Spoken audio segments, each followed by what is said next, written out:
Chinese astronaut and former pilot Yang Liwei said that the next-generation crewed spacecraft will enable Beijing to send up to 7 astronauts, and may blast off for space for the first time between 2027 and 2028, as the global space race has intensified.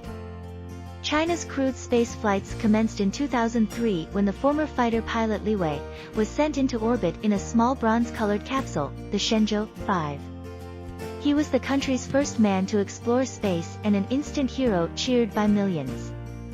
Guangzhou Daily cited Yang as saying at a Chinese university Monday, "In the future, a new generation of spacecraft will be used on crewed lunar missions, to build our space station, and for deep space exploration." Yang, who is currently deputy chief designer of China's manned spaceflight project, said, "Recent tests on the return capsule of the next-generation spacecraft have been very successful, with their first flights estimated to take place between 2027 and 2028. The next-generation spacecraft was first tested in 2020. Since China's space station became operational late last year, the focus has now shifted to a project to land astronauts on the Moon by 2030, with engineers recently disclosing more details of the plan, from the type of carrier rockets to be used to the spacecraft transporting astronauts and other equipment.